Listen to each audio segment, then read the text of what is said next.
Hello guys, मेरे YouTube channel में आपका स्वागत है। मेरा नाम मनमोहन मिश्रा। तो आज मैं आपको इस वीडियो में कंपैरिजन करके बताने वाला हूं क्वांट स्मॉल कैप फंड और एक्सिस स्मॉल कैप फंड के बीच में। तो मैं आपको यहां पे पूरा डिटेल में एनालिसिस करके बताऊंगा और मैं आपको यहां पे कुछ मैंने पैरामीटर्स ले रखे हैं, जिस पैरामीटर्स को हम चेक करके कि एक-एक करके कि मतलब इस फंड में दम है या नहीं है और कौन से फंड इन दोनों फंड में अगर आपको सिलेक्ट करना है, कंफ्यूजन है, तो कौन सा सिलेक्ट करना चाहिए। तो पूरा डिटेल में वीडियो होगा, तो मैं चैनल को सब्सक्राइब जरूर कर दीजिएगा। मैं ऐसे वीडियो लाता है तो चलिए शुरू करते हैं। तो जैसे कि आप मेरे यहाँ पे स्क्रीन पे देख पा रहे होंगे, क्वांट स्मॉल कैप फंड और दूसरे टैब में आपको दिख रहा होगा एक्सिस स्मॉल कैप फंड और तीसरे टैब में आप अगर देखें तो इसमें कंपैरिजन शीट है। तो कंपैरिजन शीट में अगर आप देखें तो यहाँ पे मैंने कुछ पैरामीटर्स सेट कर रखे हैं, जैसे रिटर्न्स हो गया, कैटेगरी हो गया, कैटेगरी बीटिंग रिटर्न्स हो गया, बीटा हो गया, स्टैंडर्ड डिविएशन, ऐसे करके कुछ पैरामीटर्स है। ये पैरामीटर्स के हिसाब से हम चेक करेंगे और कौन सा अच्छा खासा फंड है इसे हम पता लगाएंगे। तो चलिए शुरू करते हैं। सबसे पहले हम यहाँ पे रिटर्न्स के मामले में देखेंगे तो किसने ज्यादा रिटर्न्स दिए हैं। तो यहाँ पे अगर आप क्वांट का देखिए स्मॉल कैप फंड में, तो सबसे पहले मैं बता दूं लॉन्च ऑन ट्रेडिंग का 2013 है। तो अगर आप देखें तो इस फंड को बेसिकली 11.5 इयर्स हो चुके हैं आए हुए, और इस फंड का अगर रिटर्न देखें तो 19.85% है अगर आप देखें 11.5 इयर्स में। लेकिन अगर आप एक्सिस का देखें तो 10.6 इयर्स में देखें तो इस फंड को 10.6 इयर्स हो चुकी है, 5 दिसंबर 2013 है। इसका रिटर्न देखें तो 25% तक का रिटर्न है, जो कि बहुत ही मैसिव रिटर्न है। अगर आप देखें 5% तक का रिटर्न बन जा रहा है, वो भी इतने लॉन्ग टर्म में।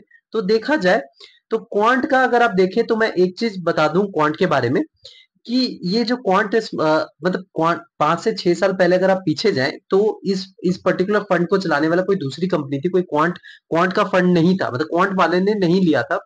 तो 5 या 6 साल पहले ही ये क्वांट वालों ने ये पर्टिकुलर म्यूचुअल फंड को मतलब अपने हाथ में लिया और ये अभी इस पे वर्क कर रहे हैं। तो ये जो हमें ये जानना चाहिए कि मतलब यहाँ पे अगर हम पूरा 10 साल मतलब जब से ये आया है फंड 11.5 ईयर्स अगर हम कंसिडर करेंगे तो ये फेयर नहीं होगा। तो हम यहाँ पे 5 साल का रिटर्न देखेंगे और कंपेयर करेंगे। तो 5 साल में इस फंड का रिटर्न जो है वो 44.54% का रिटर्न है, उसने कैटेगरी को भी बीट कर रखा है। लेकिन अगर आप एक्सिस स्मॉल कैप का देखें तो 5 साल का रिटर्न देखें तो 30.12% तक का रिटर्न है। तो देखिए, अब दो फेयर फेयर सिचुएशन में अगर देखें तो रिटर्न के मामले में चलो हाँ 5 साल में ये पीछे रह जा रहा है, लेकिन 10 साल में देखा जाए तो तो ज्यादा है जो वो एक्सिस स्मॉल कैप फंड है। तो रिटर्न के मामले में यहाँ पे मैं दोनों को बराबर फेयर पॉइंट दूंगा, क्योंकि यहाँ पे 10 साल में एक्सिस ने बीट कर रखा है और 5 साल में क्वांट स्मॉल कैप फंड ने बीट कर रखा है। लेकिन अगर आप देखें तो फेयर फेयर फेयर के फॉर्म में अगर देखें तो क्वांट स्मॉल कैप फंड जो क्वांट का जो है वो पहले नहीं था, वो कोई दूसरा कंपनी चलाता था। तो क्वांट ने 5 से 6 साल पहले ही इस पर्टिकुलर फंड को अपने मतलब इसको खरीदा है और इस पे अभी काम कर रहे हैं। तो इसमें मैं अगर रिटर्न्स के मामले में देखूं तो मैं दोनों को यहाँ पे एक एक पॉइंट दूंगा। और अगर कैटेगरी बीटिंग रिटर्न की बात करें तो देखिए क्वांट का जो है इसमें 11.5 इयर्स में कैटेगरी को बीट नहीं कर पाया। तो जैसे कि आपको पता है कि दूसरी कंपनी चलाती थी, अगर 5 साल पहले ही यही चलाया, लेकिन 5 साल पहले की बात करें तो 5 साल से बात करें तो इसने कैटेगरी को 12% से बीट कर रखा है, जो कि बहुत ही बढ़िया है। लेकिन एक्सिस की बात करें तो इसने ऑल टाइम में देखे तो कैटेगरी को बीट कर रखा है 1% से, तो 25% तक का रिटर्न है। और यहाँ पे अगर 5 साल में देखे तो बीट नहीं कर पाया, लेकिन आसपास ही दे रखा है। तो यहाँ पे भी हम यहाँ पे दोनों को एक एक पॉइंट देंगे, क्योंकि देखिए फेयर चीज है कि अगर बात करें तो दोनों को बराबर ही इसमें माना जाएगा, क्योंकि 5 साल पहले जो थे ये क्वांट के पास ये फंड नहीं था, कोई दूसरा इस पे चलाता था। अब यहाँ पे बीटा की बात करें, देखिए यहाँ पे बहुत जरूरी हो जाता है, मतलब वॉलेटिलिटी मार्केट के हिसाब से आपको पता चला गया वो बीटा से ही पता चलेगा। 1%, 1 से अगर नीचे हो तो वो ज्यादा अच्छा खासा माना जाता है। तो क्वांट का अगर देखिए बीटा तो 1.06 है, तो यहाँ पे 1 से ज्यादा है। कैटेगरी का देखिए तो 0.8 है। और अगर हम यहाँ पे बात करते हैं एक्सिस का तो 0.67 है और कैटेगरी का 0.8 है। तो आप देख पा रहे हैं कि मतलब ये फंड का 0.6 मतलब कैटेगरी से भी कम है। तो ये यहाँ पे एक्सिस जीत जाता है। तो एक्सिस को यहाँ पे मैं 1 पर पॉइंट दूंगा और क्वांट को यहाँ पे 0 पॉइंट मिलेगा। और स्टैंडर्ड डिविएशन की बात करते हैं तो बेसिकली ये वॉलेटिलिटी बताता है कितना वॉलेटाइल है इस पर्टिकुलर फंड।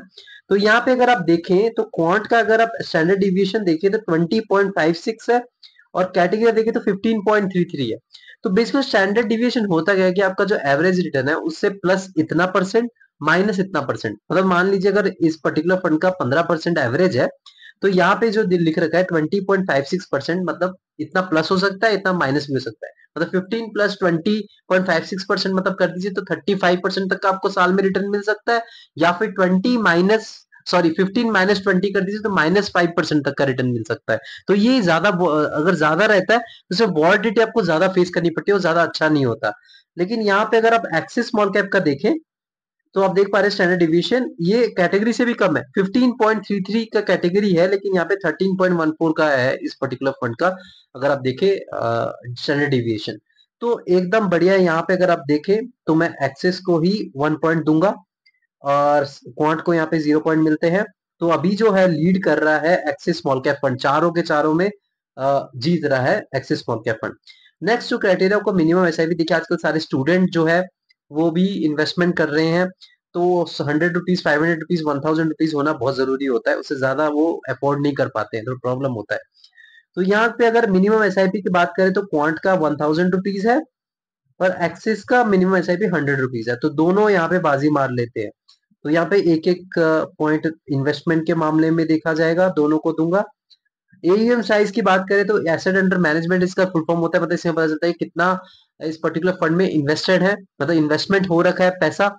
तो मैंने आपको हर वीडियो में बताया, अगर 10 साल से ज्यादा है तो आपका फंड में 10,000 करोड़ रुपीज से लेकर 30,000 करोड़ रुपीज के बीच में एयूएम साइज होना चाहिए। ज्यादा हो गया तो यहाँ पे फंड मैनेजर को दिक्कत हो जाती है मैनेजमेंट करने में। अगर कम हो गया तो यहाँ पे क्या होता है कि आपको भरोसा नहीं रहता कि इस पर्टिकुलर फंड में, ये वेल एस्टेब्लिश फंड नहीं होता और आप सोचते कि यार ये फंड में ज्यादा इन्वेस्टेड नहीं है तो थोड़ा छोड़ दो। तो यहाँ पे अगर आप देखें तो एयूएम साइज आप देख पा रहे हैं कि 20,164 करोड़ रुपीज है। तो जब से इस फंड को 11.5 साल हो चुके हैं और देखा जाए तो 20.16 करोड़ रुपीज का एयूएम साइज है, तो एकदम परफेक्ट है। और अगर आप एक्सिस का देखें तो 19,030 करोड़ रुपीज, तो आप देख पा रहे हैं कि ये भी एकदम परफेक्ट है। तो एयूएम के साइज में दोनों को 1 पॉइंट मिलता है, एकदम बढ़िया है। अब एक्सपेंस रेशियो की बात करते हैं तो एक्सपेंस रेशियो बेसिकली क्या होता है कि आप फंड मैनेजर को फीस देते हैं, क्योंकि देखिए वो दिमाग लगा के आपका स्टॉक्स में इन्वेस्टमेंट करके आपको रिटर्न दिलवा रहे हैं, तो यहाँ पे उनका एक फीस तो बनता है। तो यहाँ पे 1% से नीचे वो उतना कंसिडर कर सकते हैं, तो 0 पॉइंट, मेरा क्राइटेरिया 0.7% से नीचे होना चाहिए तो ज्यादा अच्छा होता है, क्योंकि मैं आपको बता रहा हूँ लॉन्ग टर्म में ये अच्छा खासा डिफरेंस बन जाता है, लाखों करोड़ों का डिफरेंस बन जाता है अगर आप लॉन्ग टर्म में इन्वेस्टेड रहते हैं तो। यहाँ पे एक्सपेंस रेशियो देखें तो 0.64% है क्वांट स्मॉल कैप फंड में, जो कि एकदम परफेक्ट है। और यहाँ पे एक्सिस स्मॉल कैप फंड का देखें तो 0.52% है। तो दोनों का अगर देखें एक्सपेंस रेशियो एकदम परफेक्ट है, तो दोनों को मैं यहाँ पे 1 पॉइंट देता हूँ। तो यहाँ पे देखिए तो एक्सिस हर मामले में जीतता जा रहा है, मतलब स्टैंडर्ड डिविएशन के मामले में देखिए रिस्क बहुत ही कम ले रखा है और यहाँ पे वॉलिटिलिटी भी कम है और रिटर्न भी ज्यादा है। मार्केट कैपिटल की बात करें तो मार्केट कैपिटल भी एक मैटर करता है, तो यहाँ पे आपको पता चले कि यहाँ पे कितना ज्यादा इन्वेस्टेड है, कितना ज्यादा रिस्क ले रखा है। तो क्वांट में अगर आप देखें तो मिड कैप में 0% है और स्मॉल कैप में 67.45% है और लार्ज कैप में 26.3% है। अदर्स में देखें तो डेप्ट और दूसरे में तो 4.80%। तो यहाँ पे देख पा रहे कि 30% तक का यहाँ पे इन्होंने सेफ चलने की कोशिश करी, 67% तक का रिस्क ले रखा है। तो डेफिनेटली जो सेबी का जो गाइडलाइन है 65% के ऊपर होना चाहिए स्मॉल कैप फंड में इन्वेस्टमेंट, स्मॉल कैप स्टॉक्स में। तो यहाँ पे इन्होंने वही जितना जो एक थ्रेशोल्ड पॉइंट है वहां तक उन्होंने ले रखा है। तो यहाँ पे रिस्क देखो कितना कम लेने की कोशिश करने की कोशिश करी है 26%, लेकिन आप सोच रहे हैं कि यहाँ पे स्टैंडर्ड डिविएशन इतना ज्यादा क्यों है जबकि यहाँ पे रिस्क इतना कम लेने की कोशिश करी है। तो मैं आपको बता रहा हूँ इनका जो होता है स्मॉल कैप में अगर आप इन्वेस्टमेंट करते हैं तो यहाँ पे आपका 1 रुपए का जो स्टॉक होता है उसको भी पेनी स्टॉक कहते हैं, उसको स्मॉल कैप फंड मतलब स्मॉल कैप स्टॉक भी कहा जाता है। और जिसका 70 या 80 रुपीज होता है स्टॉक की वैल्यू, उसको भी स्मॉल कैप स्टॉक कहा जाता है। तो यहाँ पे उनका जो ज्यादा इन्वेस्टमेंट रहता है वो थोड़ा पेनी स्टॉक की तरफ भी जाता रहता है, तो इसीलिए थोड़ा यहाँ पे आपको स्टैंडर्ड डिविएशन ज्यादा देखने को मिला है। तो यहाँ पे रिस्क थोड़ा कम लेने की कोशिश फिर भी करी है, क्योंकि 30% तक का अगर आप देखें तो लार्ज कैप और अदर्स में इनका इन्वेस्टमेंट है। लेकिन यहाँ पे देखें तो मिड कैप में एक्सिस का देखें तो मिड कैप में 16.44% है, स्मॉल कैप में 71.61% है, लार्ज कैप में 2.42% है, डेप्ट में 10.3% है। तो देख पा रहे कि यहाँ पे अगर आप इसके मामले में देखिए, मतलब मार्केट कैपिटल के मामले में देखिए, मुझे थोड़ा सा इंप्रेसिव लगा है आपका क्वांट, थोड़ा सा कम कोशिश करी है उसने रिस्क लेने की। तो यहाँ पे मैं क्वांट को दूंगा 1 पॉइंट और एक्सिस को यहाँ पे 0 पॉइंट दूंगा। तो यहाँ पे थोड़ा क्वांट बाजी मार जाता है। और सेक्टरल एलोकेशन की बात करते तो प्रॉपर डाइवर्सिफिकेशन में देखें तो क्वांट में अगर आप देखें तो फाइनेंशियल सर्विसेज में 21.04% तक का एलोकेशन है, बेसिक मटेरियल्स में 15.77% तक एलोकेशन है, फिर इंडस्ट्रियल्स में 14.91%, एनर्जी में 13.52%। मतलब डाइवर्सिफिकेशन देखें तो एकदम बढ़िया बिछा रखा है, आप देख पा रहे कितने सारे सेक्टर्स हैं इसमें डाइवर्सिफाई हो रखा है। और एक्सेस में देखें तो इंडस्ट्रियल में 22.82%, फाइनेंशियल में 17.29%, इसमें हेल्थ केयर में 13.82%, उसके बाद बेसिक मेटल में 11.80%। तो एकदम इन्होंने भी बढ़िया बिछा रखा है। तो मैं यहाँ पे दोनों को एक एक पॉइंट दूंगा, यहाँ पे दोनों बाजी मार जाते हैं। अब फंड मैनेजर की एक्सपीरियंस की बात करते हैं, ये बहुत ही इंपॉर्टेंट पॉइंट है। तो यहाँ पे देखिए तो एक एक्सपीरियंस बंदा होना चाहिए, मैं एक वीडियो में आपको बताता हूँ। तो यहाँ पे क्वांट का अगर देखें तो क्वांट स्मॉल कैप फंड का अगर आप देखेंगे तो ये देखिए संजीव शर्मा जो है, इनका एक्सपीरियंस है 7.25 ईयर्स का। सेकंड में जो है उनको वसव सहगल, इनका एक्सपीरियंस है 4.84 ईयर्स का। उसके बाद अपना अंकित ए पांडे। तो तीनों के तीनों एक्सपीरियंस बंदे हैं, इसमें मैं आपको पॉजिटिव फीडबैक दूंगा। एक्सिस का देखें तो यहाँ पे एक नेगेटिव फीडबैक आता है। देखिए श्रेयांश देवलकर जिनको एक्सपीरियंस है 1.17 ईयर्स का, और सेकंड जो है मयंक हयांकी इनको 0.74 ईयर्स का, कृष्णा एन इनको 0.17 ईयर्स का। तो एक्सपीरियंस के मामले में यहाँ पे मैं आपको क्वांट बाजी मार जाता है, मैं 1 दूंगा और एक्सिस को 0 दूंगा। अब रेटिंग की बात करते हैं तो रेटिंग देखिए दोनों को 4 आउट ऑफ 5 मिल रखा है। तो यहाँ पे दोनों को एक एक पॉइंट मिलेगा, दोनों को एक एक पॉइंट मिलेगा। तो आप देख पा रहे हैं। अब यहाँ पे ओवरलैप चेक, यहाँ पे ये आप खुद चेक करिएगा। देखिए जब आप इसमें दोनों में आप सोचते हैं कि नहीं यार मुझे दोनों में इन्वेस्टमेंट करना है, तो यहाँ पे 50% से ज्यादा आपका पोर्टफोलियो ओवरलैप नहीं होना चाहिए, क्योंकि आपका फिर फायदा कुछ नहीं है। अगर ये डूबेगा तो दूसरा भी डूबेगा, फिर अगर ये आपको अच्छा खासा रिटर्न देगा तो ये भी अच्छा खासा। तो यहाँ पे डाइवर्सिफाई तो प्रॉपरली हुआ नहीं। तो यहाँ पे ओवरलैप चेक कर लीजिए, अगर आप दोनों में इन्वेस्टमेंट करना चाहते हो। यहाँ पे मैं को कुछ पॉइंट नहीं दे रहा हूँ। तो यहाँ पे आप काउंट करते हैं कौन सा बेस्ट है देखा जाए। तो क्वांट का है आपका 1 2 3 4 5 6 7 8 9।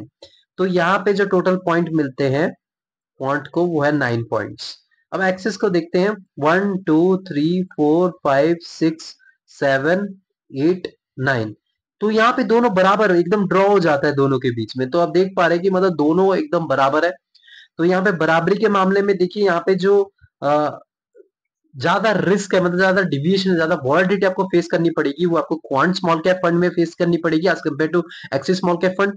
लेकिन यहाँ पे फंड मैनेजर जो है वो चेंज आए हैं, और नए नए फंड मैनेजर है, मतलब बहुत ही कम एक्सपीरियंस फंड है एक्सिस स्मॉल कैप फंड में, जो कि बहुत ही खतरे की घंटी है। क्योंकि मैं आपको बता रहा हूँ जब थोड़ा एक्सपीरियंस बंदे होते हैं तो थोड़ा अच्छा खासा मैनेजमेंट कर पाते हैं। तो यहाँ पे थोड़ा सा मेरे को थोड़ा नेगेटिव फीडबैक रहेगा। लेकिन अगर पास रिटर्न देखें तो उसके मामले में ये दोनों को मैं बराबर, अभी अभी के दौर में दोनों बराबर फंड है, क्योंकि यहाँ पे थोड़ा रिस्क कम लेने की कोशिश करता है एक्सिस स्मॉल कैप फंड, तभी स्टैंडर्ड डिविएशन जो है और बीटा जो है इसका कम है। तो मेरा जो सजेशन है, अगर आप स्मॉल कैप कैटेगरी में आते हैं, आप थोड़ा कम रिस्क लेना चाहते हैं, तो आप एक्सिस स्मॉल कैप फंड में इन्वेस्टमेंट कर सकते हैं। और अगर आप थोड़ा सा ज्यादा रिस्क टेकर है, मतलब स्मॉल कैप कैटेगरी में रिस्क तो दोनों में ही रहेगा, क्योंकि दोनों छोटी कंपनीज में इन्वेस्टमेंट करते हैं ज्यादातर। लेकिन थोड़ा सा कम रिस्क लेना चाहते हैं तो एक्सिस स्मॉल कैप फंड में ले लीजिए। और अगर आप थोड़ा सा ज्यादा रिस्क लेना चाहते हैं, बोले नहीं यार मुझे और अच्छा खासा रिटर्न मिल जाए, मैं रिस्क और ज्यादा लेने की तैयार हूँ, मैं वॉलिडिटी मतलब जो रोलर कोस्टर है, जो ऊपर नीचे जाने का अगर आप फेस कर पाते हैं, तो डेफिनेटली आप इसमें क्वांट स्मॉल कैप फंड में इन्वेस्टमेंट कर सकते हैं। लेकिन हाँ, मैं आपको हर एक वीडियो में बताता हूँ स्मॉल कैप फंड में जब आप इन्वेस्टमेंट करते हैं तो आपका time horizon 7 to 10 years definitely होना चाहिए। और आप एसआईपी चूज करिए, यानी कि लमसम कर रहे हैं तो एसआईपी चूज करेंगे तो डेफिनेटली आपको लॉन्ग टर्म में एक अच्छा खासा रिटर्न मिल जाएगा। तो मेरे चैनल को सब्सक्राइब जरूर कर दीजिएगा, मैं इसी वीडियो आता रहता हूँ। Thank you.